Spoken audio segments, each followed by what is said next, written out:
প্রতি জড়িত নিদ্রা। মানুষের জীবনের একটা অত্যন্ত গুরুত্বপূর্ণ সুখ এবং প্রয়োজনীয়তাও। দেখতে গেলে এই সংসারের প্রত্যেক পশু পাখি, প্রত্যেক জীব অবশ্যই নিদ্রা প্রাপ্ত করেন, কিন্তু মানুষ, যার মধ্যে বিচার বিবেচনা করার শক্তি অন্যদের থেকে অনেক বেশি, তার কিন্তু ঘুমের কিছু সমস্যা অবশ্যই হয়। কি বলেন, তাই তো? এবার এর কারণ কি? চিন্তা। এবার চিন্তা আমাদের সবার জীবনে আছে। আমরা সকলে জানি যে চিন্তা কখনো আমাদের সাহায্য করে না, তাও আমাদের জীবনে আছে। কেন? চিন্তার মাধ্যমে কি কখনো কোনো সমস্যার সমাধান হয়েছে? অর্থের চিন্তা করলে কি অর্থ লাভ হয়? ভবিষ্যতের চিন্তা করলে কি ভবিষ্যৎ ঠিক হয়ে যায়? স্বাস্থ্যের চিন্তা করলে কি স্বাস্থ্য নিজে থেকেই ঠিক হয়? হয় না। তাহলে এই সব কিছু থেকে আমাদের একটা ছোট্ট শিক্ষা অবশ্যই লাভ করা উচিত। আপনিও আপনার কাঁধ থেকে চিন্তার এই বোঝা নামিয়ে ফেলুন। আর এই সব ইচ্ছে একত্রিত হয়ে আমাদের মনে চিন্তা উৎপন্ন করে। তাই এই চিন্তাগুলিকে ত্যাগ করুন। প্রকৃতির প্রেমের উপর বিশ্বাস রাখুন। মনে রাখবেন, যিনি চিন্তামুক্ত হবেন তিনি চিতামুক্ত হবেন। সুখের নিদ্রা প্রাপ্ত করুন, আর নিদ্রায় যাবার আগে আমার সাথে ভালোবেসে বলুন, রাধা রাধা। এই সংসারের সব থেকে বড় সুখ কি? কেউ বলবেন নিজের লক্ষ্য প্রাপ্ত করা, কেউ বলবেন ধন উপার্জন করা, কেউ বলবেন নিদ্রাই সব থেকে বড় সুখ, কেউ বলবেন রাজ্য লাভ করা, আবার কেউ বলবেন মাতার হাত থেকে খাবার খাওয়া, আদি ইত্যাদি। কিন্তু যদি সত্যি কথা বলি, এই সংসারের সব থেকে বড় সুখ হলো সেবা করা। কখনো কাউকে সেবা করে দেখুন। এই সেবা দ্বারা অন্য কোনো মানুষের আশীর্বাদ লাভ করাতেই সুখ রয়েছে। আপনার সেবা ভাব দ্বারা যখন কোনো মানুষ নিজের অন্তরাত্মা থেকে আপনাকে আশীর্বাদ করে, তার থেকে বড় সুখ আর কিছুই নেই। কারণ প্রত্যেক মানুষের মধ্যে ঈশ্বর বাস করেন। নরের সেবাই হলো নারায়ণের সেবা। নিষ্কাম সেবা করাই হলো সব থেকে বড় সুখ। তাই নিজের অন্তরে সেবার এই ভাব জাগ্রত করুন। যে সুখের কথা আমি বলছি, সেই সুখ অনুভব করেই দেখুন। এই মন সুপ্রসন্ন হয়ে বলবে, রাধা রাধা। মহাদেব, সেই দেবতা যিনি মহান, যাকে দেবতাদের দেবতা বলা হয়, যিনি হলেন আমার আরাধ্য। কখনো আপনার মনে এই প্রশ্ন এসেছে যে শিবকেই কেন মহাদেব বলা হয়, অন্য কোনো দেবতাকে কেন বলা হয় না? সেই কারণ মহাদেবের মধ্যে, ওনার মধ্যে এমন এক বিশেষ গুণ রয়েছে যা অন্য কারণ নেই। তা হলো নিঃস্বার্থ হয়ে মানুষের সেবা করা। যদি প্রয়োজন পড়ে, যদি সৃষ্টির পথে বিনাশের কালো মেঘ ছেয়ে থাকে, তখন নিজের প্রাণের চিন্তা না করে হলাহল পান করার জন্য প্রস্তুত থাকেন মহাদেব। আর এই অদ্বিতীয় ত্যাগের জন্যই শিবকে মহাদেব বলে ডাকা হয়। এবার যদি কোনো মানুষও নিঃস্বার্থ ভাবনার দ্বারা নিজেকে অর্পণ করে দেয় এই জগতের কল্যাণের জন্য, মানুষের সেবার জন্য, তাহলে তিনিও মহাপুরুষ, মহামানব হতে পারেন। যদি কেউ অভুক্ত থাকেন, তাহলে নিজের থালা থেকে অর্ধেক খাবার তাকে দিয়ে দিন। যদি কেউ অসুস্থ হন, তাহলে তাকে সেবা করার, চিকিৎসা করার চেষ্টা করুন। এই জীবন শুধু নিজের জন্য নয়, অন্যদের প্রতি, সমস্ত সংসারের প্রতি উৎসর্গ করুন। যদি এইসব মানুষ শিখে যান, তাহলে তিনি মহাদেবের পথে অগ্রসর হতে পারেন। যদি মানুষ নিঃস্বার্থ ভাবনার দ্বারা এই সংসারের সেবা করতে শিখে যান, তাহলে তিনি নিশ্চিত রূপে মহামানব অবশ্যই হতে পারবেন। আসুন আমার সাথে ভালোবেসে বলুন, রাধা রাধা। স্বর্ণ, হিরে, মুক্ত, মানিক, এই সব কিছুকে আগে পাথর বলা হতো। তাহলে এমন কি হলো যে এদের রত্ন বলা হয়? আর রত্ন তা বাস্তবে আসলে কি? এটা হলো সেই পাথর যাকে আগে আগুনের তাপ সহ্য করতে হয়েছে, পরখ করা হয়েছে, যাচাই করা হয়েছে, এদের কাটার চেষ্টা করা হয়েছে, কিন্তু তারা কখনোই নষ্ট হয়নি, বরং তারা আরো উদ্ভাসিত হয়েছে, আরো উজ্জ্বল হয়েছে, এই সংসারে আরো প্রকাশ ছড়িয়ে দিয়েছে। সেই জন্য এরা হলো এত অমূল্য, সেই জন্য এরা হলো বহুমূল্য, সেই জন্য এদের রত্ন বলা হয়। এবার মানুষের কাছেও এই নির্বাচনের অধিকার রয়েছে যে আমরা শুধু পাথর হয়ে থাকব নাকি রত্ন হয়ে থাকব। কিভাবে? আমাদের জীবনেও অনেক সমস্যা রয়েছে, বাধা আছে, বিপত্তি আছে। আমরা সেই বাধার তাপে উত্তপ্ত হই, এই সমস্যা আমাদের কাটার চেষ্টা করে। অনেক মানুষ বিভিন্ন পরিস্থিতি আমাদের ভাঙার চেষ্টা করে, কিন্তু আমাদের নষ্ট হলে চলবে না। যেভাবে এই রত্ন সমস্যার সম্মুখীন হয়ে পাথর থেকে রত্ন হয়েছে, সেইভাবেই আমাদেরও আমাদের সমস্যার সম্মুখীন হয়ে রত্ন হয়ে উঠতে হবে, এই সংসারে প্রকাশের স্রোত হয়ে উঠতে হবে। তাহলে এটাই করুন আর আমার সাথে ভালোবেসে বলুন, রাধা রাধা। সংসারে সবথেকে বড় শক্তি আসলে কি? কেউ বলবেন শারীরিক শক্তি, কেউ বলবেন অস্ত্রের শক্তি, কেউ বলবেন জ্ঞানের শক্তি। ঠিক আছে, কিন্তু যদি আমি বলি সংসারের সবথেকে বড় শক্তি হলো শক্তি কোনো এক তথ্যের, আগে হ্যাঁ, তথ্য। এই তথ্য নিজেই কিন্তু খুব শক্তিশালী, অত্যন্ত শক্তিশালী অস্ত্র হলো এই তথ্য। আর সত্যি বলতে অনুচিত তথ্যের থেকে অনেক বেশি ঘাতক হলো অসম্পূর্ণ তথ্য। যেরকম আজ শাম্ব রুক্মির সাথে করেছে, ওকে অসম্পূর্ণ তথ্য দিয়েছে, তার ফলে বিনাশ হলো। যদি এইভাবেই আপনার কাছেও কোনো অসম্পূর্ণ তথ্য আসে, আর যদি আপনি তা পরখ না করে দেখেন, যাচাই না করে দেখেন, আর নিজের কর্ম করেন, তাহলে উত্থানের বদলে আপনি পতনের সম্মুখীন হবেন, বিকাশের বদলে আপনার বিনাশ হয়ে যাবে। মনে রাখবেন একটা অত্যন্ত গুরুত্বপূর্ণ কথা, সঠিক তথ্য পাওয়া সঠিক তথ্য দেওয়ার থেকে অনেক বেশি গুরুত্বপূর্ণ। আশা করি এই কথা আপনি বুঝেছেন।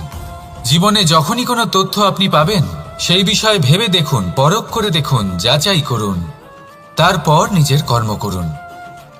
আর আমার সাথে ভালোবেসে বলুন, রাধা রাধা। ধর্ম এবং প্রেম, এই দুই হলো একই মুদ্রার দুই পিঠ। যদি এদের মধ্যে কোনোটা নষ্ট হয়ে যায়, তাহলে দ্বিতীয়টাও থাকে না। কখনো ভেবেছেন এমন কেন হয়? তার জন্য আগে আপনাকে বুঝতে হবে যে ধর্ম আসলে কি। ধর্ম সেটাই যা এই সংসারের প্রত্যেক মানুষকে একে অপরের সাথে সুখ এবং শান্তিতে থাকতে প্রেরণা যোগায়। এই প্রেরণার আধার হলো প্রেম।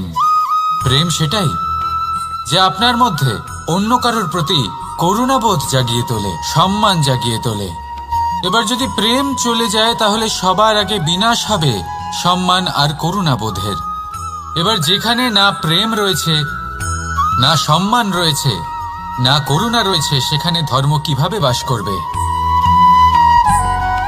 অশুভ ইচ্ছে জাগ্রত হয়ে ওঠে, ক্রোধ জাগ্রত হয়ে ওঠে, অহংকার জাগ্রত হয়ে ওঠে, আর তারপর আরম্ভ হয় অধর্মের। তাই যা যা ভাবনা আপনার অন্তরে প্রবেশ করছে করতে দিন, কিন্তু যাই হোক না কেন, এই প্রেমকে নিজের থেকে দূরে যেতে দেবেন না। এই প্রেমকে চিরকাল নিজের কাছে রাখুন, নিজের হৃদয়। আর এই প্রেম ভাব নিয়ে বলুন, রাধা রাধা। মানুষের জীবনে উন্নতি লাভ করার জন্য তিনটি স্তম্ভের প্রয়োজন হয়। প্রথম স্তম্ভ শিক্ষা। এই শিক্ষা আমাদের জ্ঞান প্রদান করে। দ্বিতীয় স্তম্ভ ব্যবসা, যার দ্বারা আমরা ধন উপার্জন করি। তৃতীয় স্তম্ভ হলো আমাদের ঈশ্বর, আমাদের ইষ্ট। এনার সাথে যদি আমরা জুড়ে থাকতে পারি, তাহলে এমন একটা মানসিক বল আপনি লাভ করবেন যেটা এই সংসারে আর কোথাও পাওয়া সম্ভব নয়। কিন্তু মানুষ অনেক সময় জীবনে এই তিনটি স্তম্ভ লাভ করা সত্ত্বেও সামনে অগ্রসর হতে পারেন না। তখনও জীবনে কঠিন পরিস্থিতি আসতেই থাকে। এমনটা ঠিক কেন হয়? কারণ সে জীবনে এই 3টি স্তম্ভ লাভ করে নেয়, জীবনে প্রয়োগও করে, কিন্তু তার ভিতের কথা সে ভুলেই যায়। যেমন প্রথম স্তম্ভ অর্থাৎ শিক্ষা। এই শিক্ষার আধার হলো শুভ চেতনা। যদি অন্তরে শুভ চেতনা না থাকে তাহলে এই শিক্ষার কোনো গুরুত্ব থাকে না। দ্বিতীয় স্তম্ভ ব্যবসা। পরিশ্রম করে উপার্জন করতে হবে, এই কথাটা আমরা সবাই জানি এবং সবাই চেষ্টাও করি, কিন্তু ব্যবসা করতে করতে আমরা এটা ভুলে যাই আমাদের ব্যবহার কেমন হয়ে পড়েছে। এই ব্যবহার যদি শুভ হয় তাহলে আমাদের উপার্জন আস্তে আস্তে একটা স্থির জায়গায় এসে পৌঁছবে। এবং তৃতীয় স্তম্ভ আমাদের ভগবান। যদি ওনার স্মরণে আপনি যেতে চান তাহলে তার পূর্বে নিজের মা বাবাকে সেবা করুন, তাদের যত্ন করুন, তাদেরকে ভালোবাসুন, কারণ ওনারাই হলেন এই সংসারে আপনার সবথেকে বড় ইষ্ট। তাহলে 3 স্তম্ভের সাথে সাথে তাদের আধারকেও নিজের জীবনে প্রাধান্য দিন। কোনো সমস্যা আসবে না, জীবনে একের পর এক উন্নতি করবেন এবং এই মন প্রসন্ন হয়ে বলবে রাধা রাধা। সুখ, দুঃখ এবং শক্তি, এই 3 হলো এই সংসারের ত্রিদেবের মতো। আমাদের জীবনে যা কিছু ঘটছে এই 3টির ভিত্তির উপরেই হচ্ছে। আসলে এই সংসারের একটা নিয়ম আছে, যখনই আপনি কিছু লাভ করেন এই সংসার আপনার পরীক্ষা নেয়। এটা জানার জন্য আপনার পরীক্ষা নেয় যে আপনি যা কিছুই লাভ করেছেন আপনি কি আদৌ সেটার যোগ্য কিনা। ঠিক সেইভাবেই এই সুখ, দুঃখ এবং শক্তি আপনার পরীক্ষা নিয়ে থাকে। যখন সুখ আসে তখন সে আপনার পরীক্ষা নেয় যে আপনার মধ্যে অহংবোধ জাগ্রত হয়নি তো। যদি অহংবোধ চলে আসে তাহলে সুখ সেখানেই সঙ্গ ত্যাগ করে। দুঃখ আপনার ধৈর্যের পরীক্ষা নিতে থাকে, আর যদি আপনার মধ্যে ধৈর্য না থাকে তাহলে এটা আপনাকে আরো বেশি দুঃখের গভীর অন্ধকারে ঠেলে দেবে। সেখানে শক্তি পরীক্ষা নেয় আপনার বিনম্রতার। যদি আপনি বিনম্র না হন তাহলে হয় এই শক্তি আপনার সঙ্গ ত্যাগ করবে, নয় এই শক্তি বিনম্রতার অভাবে আপনার পতনের কারণ হতে পারে। এই সংসারে যে কোনো ব্যক্তি যিনি এই পরীক্ষায় উত্তীর্ণ হয়ে থাকেন এই জীবনে তিনি সাফল্য লাভ করেন। আসুন আমার সাথে ভালোবেসে বলুন রাধা রাধা। ভয়ের সাথে আমরা সবাই পরিচিত, কষ্টও আমরা সবাই পেয়েছি। কখনো কখনো আমরা অসুস্থ হয়ে পড়ি, আর এমন সময় হলে মাতার মমতা, কখনো বাবার স্নেহ, কখনো বন্ধুদের পাশে থাকার অনুভূতি আমাদের রোগ নিরাময়ে সাহায্য করে। কখনো যদি আমরা নিরাশ হয়ে পড়ি তখন যদি আমাদের কোনো আপনজন আমাদের দুটো ভালো কথা বলে তখন আমাদের মনোবল বেড়ে যায়। ঠিক তেমন সংসারের এই রঙ্গমঞ্চে যদি আপনি পীড়িত অনুভব করেন, কিছু শুভ কথা আলোচনা করুন, কিছু স্তুতি গান করুন, কিছু মুহূর্তের জন্য হলেও নিজের ইষ্টদেবের কথা স্মরণ করুন আর প্রার্থনা করুন। সাহস বাড়বে, শক্তিও বৃদ্ধি পাবে এবং সামনে এগিয়ে চলার পথও দেখতে পাবেন। তখন এই মন প্রসন্ন হয়ে বলবে রাধা রাধা। এই সংসারে কখনো কোনো ব্যক্তিকে তার বাইরের পোশাক দেখে বিচার করার চেষ্টা করবেন না, এটা খুব বড় ভুল করবেন। যেমন আমরা জীবনে অনেক সময় এমন করি, ধরুন কোথাও একটা গাছ দেখলাম, খুব বিশাল আকারের একটা গাছ যেটা মাটির থেকে অনেক উঁচুতে পৌঁছে গেছে, যার বিশাল শাখা আছে। সেগুলো দেখে আমরা ভাবি যে এই গাছে হয়তো কত সুস্বাদু ফল আছে, আমরা সেই গাছের পরিচর্যা করতে থাকি। আবার অন্যদিকে হলো একটি তৃণ যেটা মাটি থেকে কিছুটা উঁচুতে পৌঁছেছে, কিন্তু সেই তৃণর নিচে, মাটির নিচে অত্যন্ত সুস্বাদু ফল বা সবজি জন্ম নেয়, যা আমাদের স্বাস্থ্যের পক্ষে অত্যন্ত উপকারী। সেই জন্য কখনো আবরণ দেখে কাউকে বিচার করতে চেষ্টা করবেন না। তার বদলে এটা বোঝার চেষ্টা করুন যে আপনার সামনে যে ব্যক্তি আছে বা বস্তু আছে তার বিশেষত্ব কি। যদি এই বিশেষত্ব বোঝার ক্ষমতা আপনি অর্জন করেন, যদি এই শিল্প আপনি নিজের ভেতরে জাগ্রত করেন, তাহলে এই সংসারে বিশেষত্ব কি সেটা আপনি জানতে পারবেন। আর এই সমস্ত খেলা দৃষ্টি থেকে নয়, দৃষ্টিভঙ্গি থেকে জন্ম নেয়। দৃষ্টিভঙ্গি সবসময় শুভ রাখুন আর আমার সাথে ভালোবেসে বলুন, রাধা রাধা। যখন আমরা কোনো বনে প্রবেশ করি, তখন এই সবুজ ঘাস দেখে, এই কোমল ঘাস দেখে আমাদের মন প্রফুল্ল হয়ে ওঠে। ভিন্ন ভিন্ন প্রজাতির ফুল, ভিন্ন ভিন্ন রঙের ফুল দেখে এই মন আনন্দে ভরে ওঠে। এখানে শিশুরা আনন্দ লাভ করে, বড়রা ভোজন গ্রহণ করেন, কথাবার্তা বলেন, হাঁটাহাঁটি করে বেড়ান। এবার ভেবে দেখুন, যখন এই উপবনের নির্মাণ হয়েছিল সেই সময় যদি এই মাটিকে সঠিকভাবে খনন না করা হতো, যদি তাতে সঠিকভাবে বীজ রোপণ না করা হতো, যদি কোনো সংঘর্ষ না হতো, পরিশ্রম না করা হতো, যদি চলতে চলতে পায়ে কাঁটা না বিঁধে যেত, তাহলে এই সুন্দর বন দেখে আমরা কি এই আনন্দ লাভ করতে পারতাম? কখনোই নয়। ধরুন কোনো নদীর তটে সুন্দর একটি বন আছে, সেই বনের আনন্দ লাভ করতে গেলে আপনাকে সেই নদী পার করতেই হবে। যদি সুখের নদীর কাছে পৌঁছতে চান, তাহলে তটে যে কাঁটা রয়েছে সেগুলোর সাথে সংঘর্ষ করতেই হবে।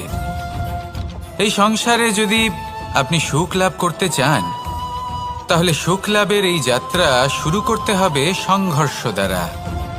তাহলে সংঘর্ষকে স্বাগত জানান, এর পেছনেই সুখ রয়েছে যা আপনার জন্য অপেক্ষা করছে। এবার হাসুন আর আমার সাথে ভালোবেসে বলুন, রাধা রাধা। সংসারে আমাদের জীবনের সবথেকে বড় দোষ কি আপনি জানেন? কেউ বলবেন লোভ, কেউ বলবেন লালসা, কেউ বলবেন অসত্য। দেখুন, দুঃখের মূল কারণ হলো পরিশ্রম না করা। কিছু মানুষ ভাবেন যে আমি জীবনে কোনো পরিশ্রম করব না, অথচ আমি সবকিছু প্রাপ্ত করতে চাই। আর এমন এক কারণের জন্যই দূতের মতো খেলা আমাদের জীবনে প্রবেশ করার সুযোগ পায়। দূত। এই দূত আসলে কি?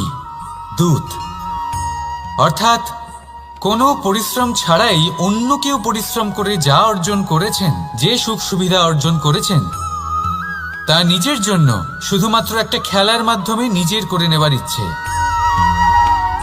আর এই ইচ্ছে অত্যন্ত বিনাশকারী হতে পারে। এই ইচ্ছে যদি আপনার বিবেক, আপনার মন, আপনার চেতনা, আপনার ভাবনা প্রবাহিত করে ফেলে, তারপরে আপনি চেষ্টা করতে শুরু করে দেবেন, আর সেইখান থেকেই আপনার পতন শুরু হবে।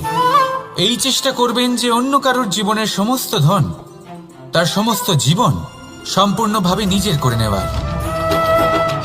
কারণ প্রথমে আশা জাগ্রত হয়, আর এই আশা হতাশায় পরিণত হতে সময় লাগে না। এই হতাশা কুণ্ঠায় পরিণত হতে সময় লাগে না, কুণ্ঠা লোভে পরিণত হতে সময় লাগে না, আর এই লোভ প্রতিশোধ স্পৃহাতে পরিণত হতে সময় লাগে না। আর যখন এই সব কিছু হয়, আপনি দুষ্ট হয়ে যান। আর সবাই জানেন যে প্রত্যেক দুষ্ট ব্যক্তির পতন হলো অবশ্যম্ভাবী। তাই নিজেকে দূতের থেকে দূরে রাখুন আর পরিশ্রমকে নিজের কাছে টেনে নিন। জীবনে আপনার যা যা স্বপ্ন রয়েছে, যা আপনি করতে চান, শুধুই পরিশ্রম দ্বারা অর্জন করুন। তাহলে তাই করুন আর আমার সাথে ভালোবেসে বলুন, রাধা রাধা। জীবনে কিছু শেখা অত্যন্ত গুরুত্বপূর্ণ। এবার কি কি শিখতে হবে, সেই সব শেখানোর জন্য অনেক শিক্ষক রয়েছেন। কিন্তু কি শিখবেন না আর কি করবেন না, এটা আমাদের নিজের অভিজ্ঞতা দিয়েই শিখতে হয়। কিন্তু তার মানে এটা নয় যে যদি আপনাকে শিখতে হয় যে আগুনের তাপ কতটা, আপনাকে আগুনের মধ্যে হাত দিতে হবে। না, অন্য কারোর অভিজ্ঞতা দ্বারাও শিখতে পারেন। প্রশ্ন শুধুমাত্র একটাই যে আপনি কি শিখতে চান নাকি চান না। যদি আপনি এটাই ভাবেন যে আমি শুধুই নিজের অভিজ্ঞতা দ্বারাই শিখতে চাই, তাহলে জীবনকাল ছোট মনে হবে, অনেক কিছুই শিখতে পারবেন না। তাই নিজের সাথে সাথে বড়দের অভিজ্ঞতা দ্বারাও শেখা শুরু করে দিন। এই সংসারের অভিজ্ঞতা দ্বারা শিখতে শুরু করে দিন। আর এটা নিশ্চিত রূপে শেখা আবশ্যক যে কখন কি করবেন না, কোথায় থামতে হবে আর কোথায় থামবেন না। তাহলে আসুন আর আমার সাথে ভালোবেসে বলুন, রাধা রাধা। ভোজন। এবার ভোজন সংগ্রহ করার জন্য মানুষ কি না করেন, সবসময় চেষ্টা করতে থাকেন।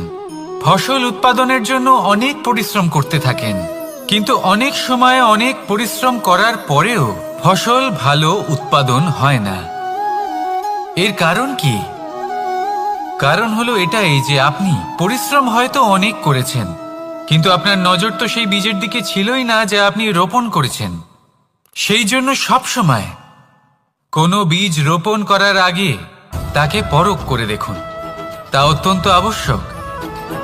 আর সেইভাবেই যখনই কোনো কর্মের প্রশ্ন আসে, তাহলে সেখানে শুধুমাত্র পরিশ্রম যথেষ্ট নয়।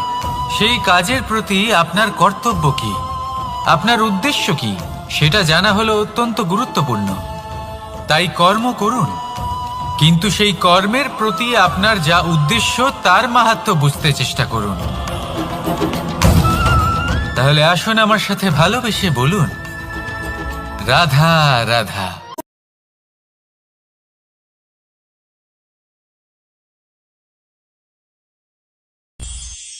বাহ,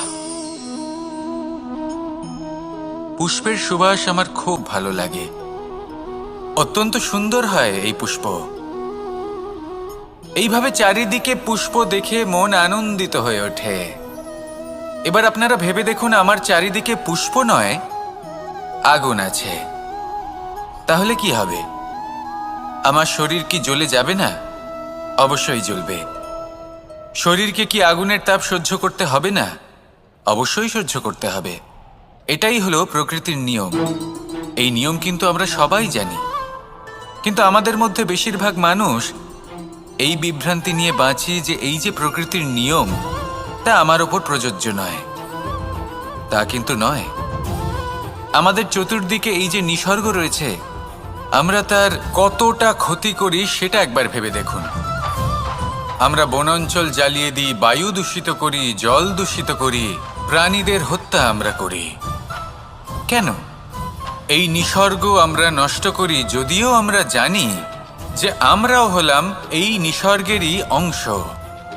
এবার দেখুন, শরীরের কোনো অংশে যদি আগুন ধরান, আস্তে আস্তে সমস্ত শরীরও জ্বলে যাবে।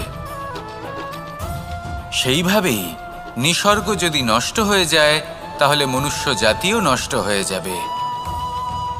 তাই এই যে নিসর্গ আপনি দেখছেন, এই পুষ্প, এই বৃক্ষ, বায়ু, জল, এদের সকলকে রক্ষা করুন, নষ্ট নয়। মনে রাখবেন, যদি নিসর্গ থাকে মানুষ থাকবে, যদি নিসর্গ থাকে তাহলেই জীবন থাকবে।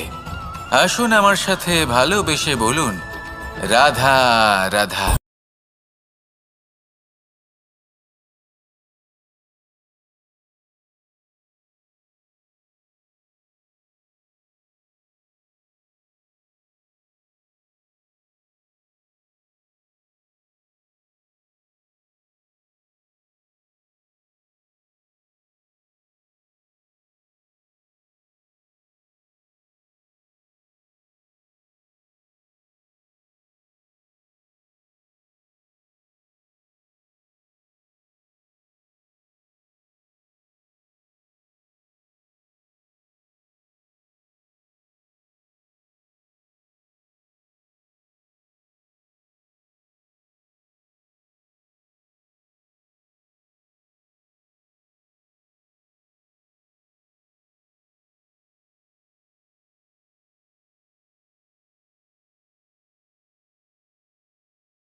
এই সংসারে সবাই বলেন আমি অর্জুনের মতো হয়ে উঠতে চাই।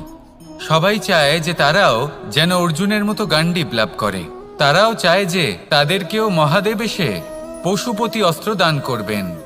তারাও এটাই চায় মহাভারতের মতো মহাসংগ্রামে বিজয়ী হতে। কিন্তু সবাই ভুলে যান যে অর্জুন যা হতে পেরেছিলেন সবকিছুই অর্জন করেছিলেন। যদি আপনিও অর্জুনের মতো গান্ডীব লাভ করতে চান তবে আপনাকেও তার মতোই শ্রেষ্ঠ কাঠ নির্বাচন করতে হবে। সেই কর্ম আপনাকেই করতে হবে। তার প্রত্যঞ্চা যাতে তীব্র হয় তার জন্য আপনাকে সর্বশ্রেষ্ঠ দড়ি খুঁজে বের করতে হবে। আপনার বাণ যাতে ঘাতক হয় সেই জন্য আপনাকে নতুন নতুন ধাতু খুঁজে বের করতে হবে। সেই শিক্ষা আপনাকে লাভ করতে হবে, তবেই আপনার ইচ্ছে পূর্ণ হবে। অর্জুন হওয়া বড়ই সরল যদি আপনি কিভাবে অর্জন করতে হয় তা জানেন। শুধুমাত্র স্বপ্ন দেখেন যারা, তারা কখনোই অর্জন করতে পারবেন না। কিন্তু যদি কেউ অজ্ঞাতবাস ভোগ করতে পারে, যদি কেউ লাক্ষাগৃহ থেকে পালিয়ে বাঁচতে পারে, যদি কেউ কঠোর তপস্যা করতে পারে, প্রতীক্ষা করতে পারে এবং পরিশ্রম করতে পারে, তাহলে সে অর্জুন অবশ্যই হয়ে উঠবে। যদি আপনি অর্জুন হয়ে উঠতে চান তাহলে কর্ম করতে শিখুন আর আমার সাথে ভালোবেসে বলুন রাধা রাধা। জীবন থাকলে লক্ষ্য অবশ্যই থাকবে। যদি লক্ষ্য থাকে তার পথ অবশ্যই থাকবে। যদি পথ থাকে তাহলে বাধা অবশ্যই থাকবে। আর এর ওপরেই নির্ভর করে যে আমরা জীবনে সফল হব না অসফল, পুরস্কারের ভাগীদার হব নাকি তিরস্কারের। মনে করুন আপনাকে একটা কাজ করতে হবে, আপনাকে পর্বত আরোহণ করতে হবে, আর সেই পথের ঢাল আপনাকে একাধিকবার ফেলে দেবে। পাথর আপনাকে একাধিকবার আহত করবে। এই অবস্থায় কি করবেন? সাধারণ মানুষ বেছে নেয় প্রতিশোধ। সেই পর্বতকে নষ্ট করে দেওয়ার চিন্তা ভাবনা করে, তার ভিতকে নড়িয়ে দেওয়ার কথা ভাবে সেই মানুষ। কিন্তু পর্বতকে তো কেউ নষ্ট করতে পারে না। তাই অসফল হওয়ার সাথে সাথে কুখ্যাতিরও ভাগীদার হয়ে যায় সে। দ্বিতীয় পথ হল পরিবর্তন। যদি আপনি সেই পর্বত ভাঙার পরিবর্তে তাতে সোপান তৈরি করেন, তাহলে আপনিও সেই পর্বতে উঠতে পারবেন, অন্য কেউও তাতে উঠতে পারবে, আগামী প্রজন্মও তাতে উঠতে পারবে, আর সেই আগামী প্রজন্ম সর্বদা আপনার সুনাম করবে। তাই জীবনে প্রতিশোধ নয়, পরিবর্তন বাছুন। বদলা নয়, বদল বেছে নিন। আপনার বাধা আপনার বন্ধু হয়ে যাবে। রাধা রাধা। সমস্ত মানুষের জীবন কিছুটা সমান হয়। মানুষ জন্মগ্রহণ করে, তারপর চলতে শেখে, জীবনে এগিয়ে চলে, বার্ধক্য লাভ করে, তারপর সমাপ্ত হয়ে যায়। কিন্তু সেই ব্যক্তিরা কারা যারা প্রকৃত অর্থে মনুষ্য জীবন যাপন করেন? এনারা হলেন সেই ব্যক্তি যারা পড়ে গেলেও আবার উঠে দাঁড়ানোর চেষ্টা করেন, নিজের ভেঙে পড়া অস্তিত্বকে আগলে নিয়ে আবার একটা আকার দেবার চেষ্টা করেন, ভগ্ন আশাকে আবার একটা নতুন দিশা দেন।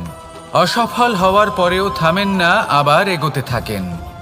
অসফল হওয়ার পরে যদি আপনি থেমে যান তাহলে সাফল্য আপনার সামনে অপেক্ষা করে, কিন্তু আপনি তা দেখতে পান না। তাই জীবনের সংঘর্ষে অংশগ্রহণ করতে শিখুন। জীবনের সংঘর্ষ থেকে পালাবেন না। আসুন আমার সাথে ভালোবেসে বলুন রাধা রাধা। একবার একটা শেয়াল বনে বিচরণ করছিল। ও একটা ছোট্ট শাবক দেখতে পেল। ও ভাবল, আজ একেই আমি খাবার হিসেবে গ্রহণ করব। আশেপাশে দেখলেও কেউ দেখছে না তো, কেউ ছিল না। আর সেই শাবকের ওপর আক্রমণ করল, যা হলো একটা ঘোর অপরাধ।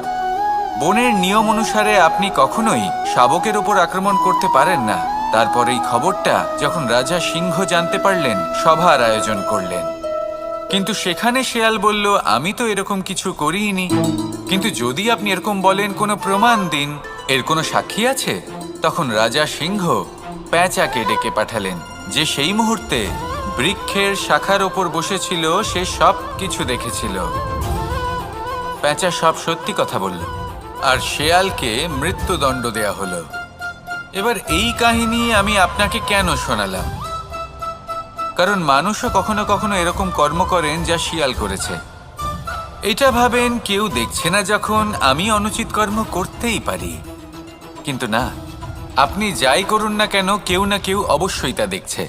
কোনো ব্যক্তি না হলেও কোনো প্রাণী, না হলে কোনো যক্ষ বা দেব বা প্রেত।